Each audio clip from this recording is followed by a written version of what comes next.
SIP versus inflation, the need for annual step up. আপনি যদি প্রতি মাসে এসআইপি করেন কিন্তু ইনকাম বাড়লেও এসআইপি না বাড়ান, তাহলে আপনি আসলে পিছিয়ে পড়ছেন। কারণ ইনফ্লেশন, ধরুন আপনি আজ এসআইপি শুরু করলেন 5,000 প্রতি মাসে, ভালো কথা, কিন্তু 5 বছর পর দুধের দাম বাড়লো, ভাড়া বাড়লো, মেডিকেল কস্ট বাড়লো, স্কুলের ভাড়া বাড়লো, ট্রান্সপোর্টেশন চার্জ বাড়লো, কিন্তু আপনার এসআইপি একই থাকলো।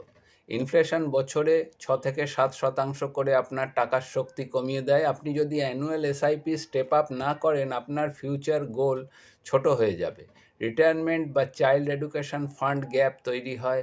কিন্তু বছরে মাত্র 10% স্টেপ আপ করলে আপনার ইনভেস্টমেন্ট ইনফ্লেশনকে হারাতে পারে, ফিউচার গোল রিয়েলিস্টিক হয়, inflation it's purchasing power, fixed SIP is equal to declining value, annual step up is equal to smart investing, even 10% step up matters. আপনার এসআইপিতে স্টেপ আপ আছে তো?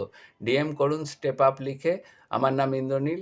আমার সাথে আপনার গোল অনুযায়ী এসআইপি গ্রোথ প্ল্যান তৈরি করে দেব আমরা। ফলো করুন invest smart, not just regularly.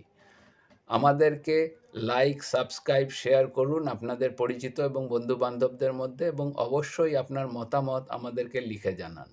ধন্যবাদ, নমস্কার, সকলে ভালো থাকবেন।